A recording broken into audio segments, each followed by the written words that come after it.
müjdeler geçen hafta gelmeye başladı. Altın konusuna girdiniz ya az önce. Erzurum'da bir altın rezervi bulundu. Fakat siz Ferda Yıldırım'ın programında dediniz ki bu müjdeler devam edecek. Bu ne son ne de ilk.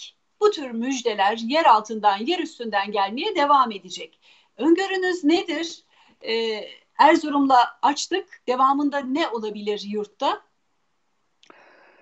Şurada bir şeyin altını çizmek istiyorum. Ben komplocu değilim, ben varsayımda bulunmuyorum. Çok önemli. Ben varsayımda bulunmuyorum. Bunu anlamanız gerekiyor. Bunlar daha damlacıklar. Üstel bir fonksiyon şeklinde arta arta o müjdeler gelecek. Doğalgazı bulduğumuzu açıkladığımız o sadece bir minimal bir damlası toplam doğalgazın çıkaracağımız hem Karadeniz'de hem Doğu Akdeniz'de. Aklınız hayrınız duracak. Burası enerji üssü olacak. Bütün boru hatları buradan geçiyor. Enerji kaynaklarının en büyükleri buralardan bulunacak. Petrol açıklamaları gelecek. Altın daha ne ki? Bu daha hiçbir şey değil. Hiçbir şey değil. Daha ne yeraltı kaynakları açıklayacağız? Yalnız şunu söyleyeyim size. 2022'den itibaren hızlandıracağız onları. Şimdi damla damla, damla damla gelecek. 2022'den itibaren yeraltı kaynaklarımızın çıkarması değil, bulması değil, işlemeye başlayacağız. Çünkü biz vesayet yönetimleri altında öyle bir sömürüldük ki bürokrasilerin kılcal damarlarına girmiş o vesayetçi vampirler hiçbir türlü işletmeye izin vermiyorlardı. Size çok kötü haberim var vesayetçilere. İşiniz bitti. Biz kendimiz çıkaracağız. Bugüne kadar biz madenleri çıkarırken çıkarıp ham madeni 50 dolara 40 dolara tonunu veriyorduk. İşlenmiş şekilde ara mamul olarak geri alıyorduk. 10'la 100 katını vererek. Yapmayacağız bunu. Çıkaracağız, işleyeceğiz ve dünyaya satacağız. Türkiye oradan ne kadar kazanacağını bir düşünün. Artı enerji kaynaklarından bizim her zaman dediğimiz cari açık sorunu bırakın. Biz artık ihracatçı olacağız. 2023'ten sonra Türkiye enerji bağımsız olacak. İnanmayanlar gene inanmasın hasetlerinden çatlayacaklar ve bu ülke ne hale geleceğini görecekler. Yeni bir güç oluyoruz. Uyanın. Sanayi reformları geliyor, ziraat reformları gelecek. Mart 2021'den sonra öyle reformlar gelecek ki toprak reformları gelecek. Model projeler hepsi yapıldı.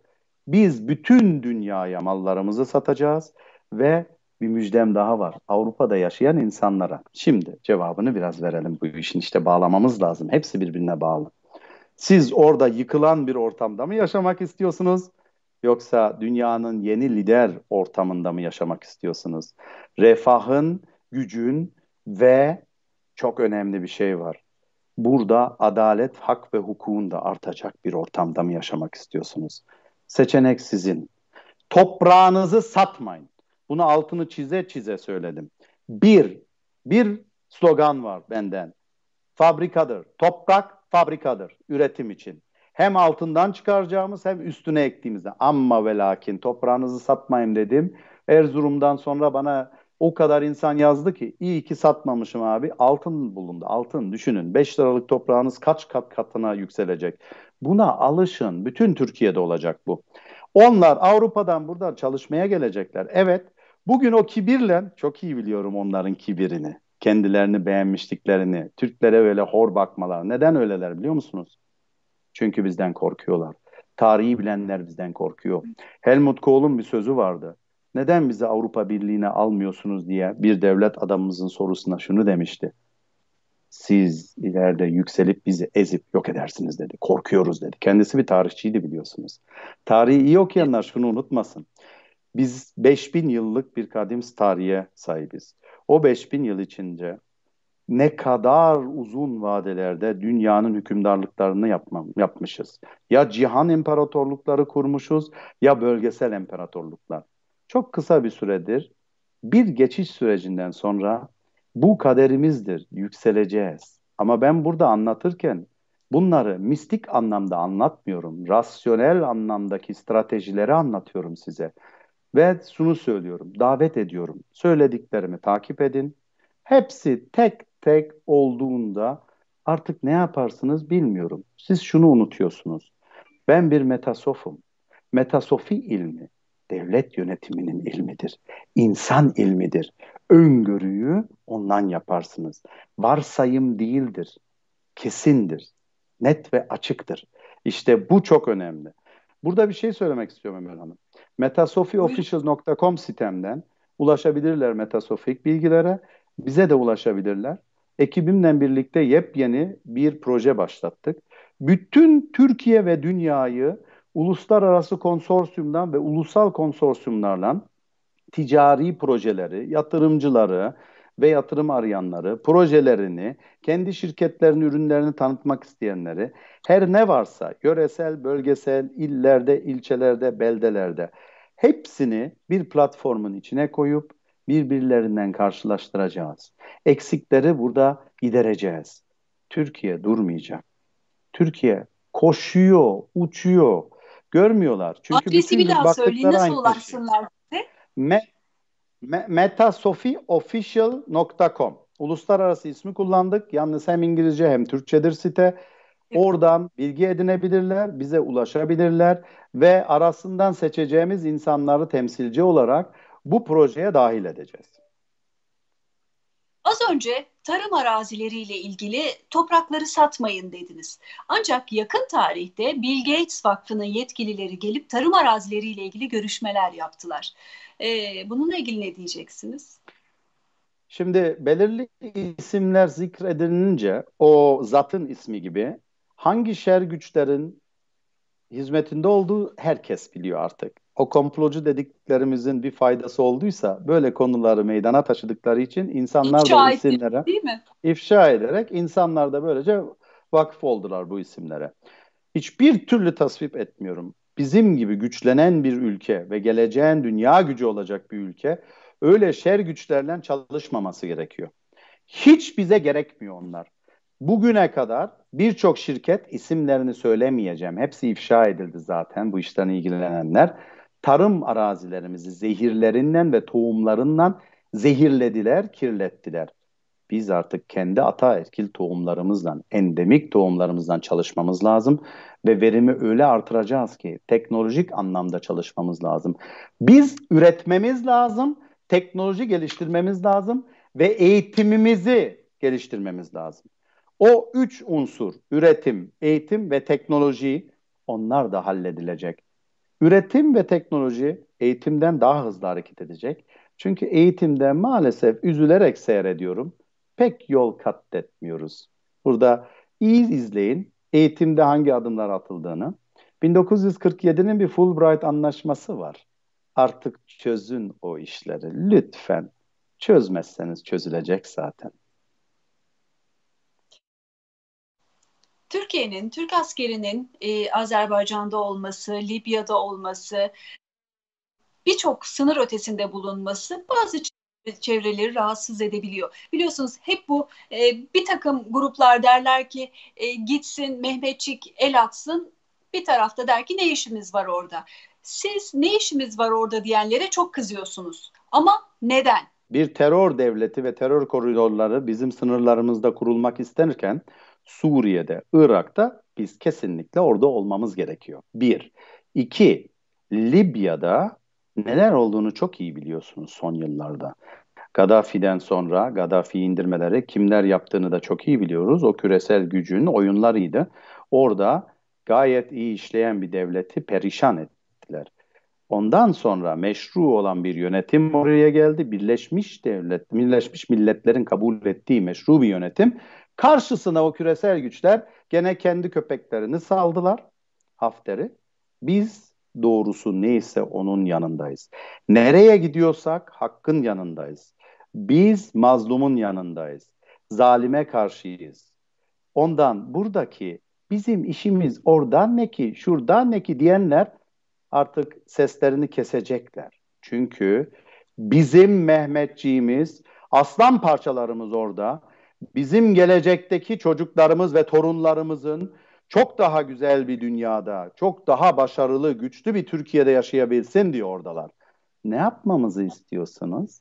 Terör devleti kursunlar, biz izleyelim. Başımıza bela olsunlar, izleyelim. Bunun tabii ekonomik tarafını da hiç düşünmüyorlar. Libya'daki anlaşmalar yapıldıktan sonra orada demokratik seçimden yeni bir yönetim geldikten sonra Türkiye garantörü olacak. Tabii ki bir sürü ticari anlaşmalarımız olacak. Suriye'nin inşasını biz yapacağız. Bütün müteahhitlere söylüyorum, hazır olun. Öyle bir iş gelecek ki Irak'taki, Kuzey Irak'taki o enerji koridorun biz garantörünün ötesi olacağız.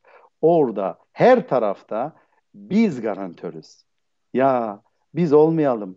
Azerbaycan Türkleri bizim kardeşlerimizdir. Orada o kadar zulüme uğradılar 28 senedir. Biz hareket etmememiz utanç vericiydi. Yanlarında mı olmayalım? Bana bunu diyenler ya saf ya korkak, en ekstreminde de haindir. Böyle bir şey yok. Türk milleti savaşmakta en üst millettir. Nasıl savaştığımızı iyi izlesinler. Biz hiçbir yerde sivil halka saldırmıyoruz. Ermeni zalimlerinin ne yaptığını görüyorsunuz değil mi? Karabağ'ın cephenin içinden değil, çaresizlikleri artık bittiklerinin ifadesi. Öbür taraftaki bizim boru hatları vurmaya çalışıyorlar ve sürekli cephenin ötesindeki köylere ve şehirlere roket atıp sivil öldürüyorlar. Biz bunu izleyeceğiz mi? Hadi oradan. Siz o eski Türkiye'yi düşünüyorsunuz. O Türkiye kalmadı. Bu çok değişik bir Türkiye olacak. Alışın buna. Alışın. Alışın. Son soru, beşinci soru. Bu size Oo. gönderdiğim listede yoktu. Ekonomist tarafınıza gelsin. Hı hı. Erzurum'da altının bulunması altın fiyatlarını etkiler mi önümüzdeki zamanlarda ve dövizle ilgili ne düşünüyorsunuz? Euro Erzurum, dolar ne olacak önümüzdeki zamanlarda? şimdi Erzurum'daki altın bulunan maden 400 milyon dolarlık bir maden. Hiçbir etkisi olmaz piyasalara. O sadece ilki, arkasından iki tane daha açıklandı. Oraya da biraz daha derinden bakarsanız haberlerde görürsünüz. Bunlar sadece başlangıç. Altın fiyatlarını dünyada tek bir şey etkiler. Altın gerçek paradır. Binlerce yıldır gerçek kadim para altındır. Şu anda kullanılan bütün döviz birimleri para değildir, döviz birimidir adı üstünde ve karşılığı yoktur. Biz öyle bir finansal değişime gireceğiz ki parasal reformlara gireceğiz. Çok az kaldı. Birkaç ay içinde konuşulacak dünyada. Ondan altın fiyatları yükseliyor. Gümüş fiyatları yükseliyor. Çünkü güven kalmayınca mevcut para birimlerine parasını altına ve gümüşe çevirir insanlar. O paraya, mevcut para sistemine güvensizlikten altın fiyatı yükseliyor. Ve altın, ben yatırım danışmanlığı yapmıyorum. Yatırım danışmanlığı yasal da yapamam. Kendi görüşüm. Buradaki gidişata baktım mı altın kimseyi üzmeyecek, hele gümüş hiç kimseyi üzmeyecek düşüncesindeyim. Burada döviz birimlerinin prognozlarına hiç girmiyorum. Çünkü çok ani bir şekilde kısa bir süre sonra dünyada yepyeni bir rezerv dövizi açıklanınca, kriptolojik yeni para sistemleri açıklanınca birçok bölgesel ona karşı kendi ulusal paralar, kriptolojik paralar, kısmi karşısında belirli rezervleri olan para sistemleri açıklanacak. Her şey çok hızlı olacak. O ortamda Amerika Birleşik Devletleri'nden dağılışı öyle hızlanacak ki bir ay kaldı ya seçimlere, bir ay bile kalmadı. Orada iç kargaşalardan Amerika bir yıkım sürecine giriyor. Ekonomik de zaten yıkım sürecinde. İnsanlar şuna kanıyorlar. İnsanlar hep mali piyasalara bakıp onu ekonomi sanıyorlar. Borsaların hepsi tarihi dorukta olmasının sebebi nedir? Tarihte görülmemiş şekilde paralar basılıyor. Bunu yapanlar merkez bankaları ve o merkez bankaları bilhassa batıdaki büyük merkez bankaları, Federal Reserve ya da Avrupa Merkez Bankası gibi bankalar belirli bir zümrenin sahipliği altındadır. Onlar kendi çıkarlarını korumak için mali piyasaları sadece likidite pompalayarak yükseltiyorlar. Bu likidite hiçbir şekilde gerçek, reel ekonomiye akmıyor. Ondan bir fiyaskoya doğru gidiyoruz. O fiyasko çok ciddi olacak. Bundan karşı korunmak istiyorsanız altın, gümüş ve toprak vardır. Bunlar sizi üzmeyecektir diyeyim. Ve 5 kuruş yok şuradan kazanayım, 3 kuruş döviz hareketinden kazanayım, yok biraz yükseldi biz battık diyenlerin hepsi mahcup kalacak. Trump seçimi alır mı sizce? Şimdi oradaki spekülasyonlara girmek istemiyorum. Şu anda herkesin bildiği gibi Biden'ın önde gibi gözüküyor. Trump alırsa, Biden alırsa Türkiye'ye etkilerini ona bakmamız lazım. İkisinde de hiç fark etmez. Ekonomilerinin çökmesi ve Amerika Birleşik Devletleri'nin dağılması. Kim alırsa zaten tarihe en ne söyleyeyim en acınacak başkan olarak girecek. Çünkü Amerika Birleşik Devletleri'nin dağılış sürecinin başkanı olacaktır. Çok acı Yani kim bir tarih gelirse süreci. gelsin Amerika dağılacak. Kim gelirse gelsin Amerika dağılacak. Çünkü küresel güç Amerika'yı terk ediyor. Küresel güç Amerika'yı terk ederken de orayı dağıtarak terk ediyor. Bu hep öyledir. Küresel güç tarihte nereyi terk ederse orayı dağıtır, dağıtarak terk eder ve yeni bir yerde kendine yurt arar. Şu anda en büyük sorunu o küresel gücün, çünkü o devletsiz bir yapıdır. Hangi devletler arkasına saklanacağını düşünüyor. Ve şu anda yer bulamıyor. Çin diyorlar ya, orada çok yanılıyorlar. Çin konusu çok değişik bir konu. Çin konusu Amerika Birleşik Devletleri'nin yıkımı için yaratılmış bir konudur. 2001 yılında Dünya Ticaret Örgütü'ne alınarak hızlanmıştır yükselişi ve küreselleşme kelimesi aslında o zaman insanların önüne sürülmüştür. Ne hikmetse 11 Eylül 2001'de aynı zamanda olmuştur.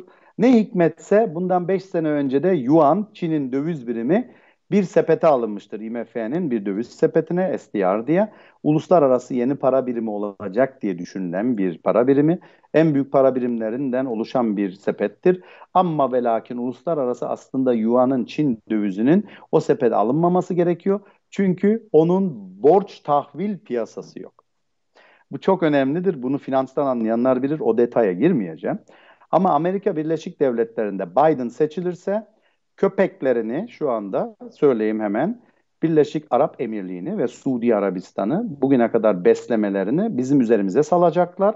Trump gelirse de salınacaklar. Çünkü Trump da onlardan kurtulmak için üstümüze salacak. Biden zaten onu açıkça söyledi. Türkiye'ye karşı bu hamleyi yapacağı. Biz hazırız. Gelsinler. Biz hepsinden baş edeceğiz. Hepsinden sıcak çarpışmamız olacak. Bilhassa Birleşik Arap Emirliği'nden. Mısır'ı da salmak isteyecekler ama Mısır gelemeyecek. Çünkü darbeyle gelen bir zat var başlarında. O da darbeyle gitmiş olacak. Ondan sonra dünya yeni şekillenecek. Amerika kendi sorunlarında, bataklığında boğulurken biz Orta Doğu'da Birleşik Arap Emirliği'ni de Suudi Arabistan'da yeni şekillendireceğiz. Daha fazlasını detay detay vereceğim. Bugün değil. Belki öbür videoda. Kaan Bey, 4 soru diye konuşmuştuk. Ben fazladan 2 soru sordum. Siz nezaketinizden hiç itiraz etmediniz. Çok teşekkür ediyorum. Çok yorgun olduğunuzu biliyorum ama zarafetinize ve katılımınıza çok çok teşekkür ediyorum. Umut verdiniz. Güzel günlerde tekrar görüşmek üzere. Ağzınıza sağlık. Video hoşunuza gittiyse ve kendinize ben bugün bir bilgi öğrendim diyorsanız ve bu videonun devamının gelmesini istiyorsanız videoyu beğenmeyi ve paylaşmayı unutmayın. Bir sonraki videoda görüşmek üzere.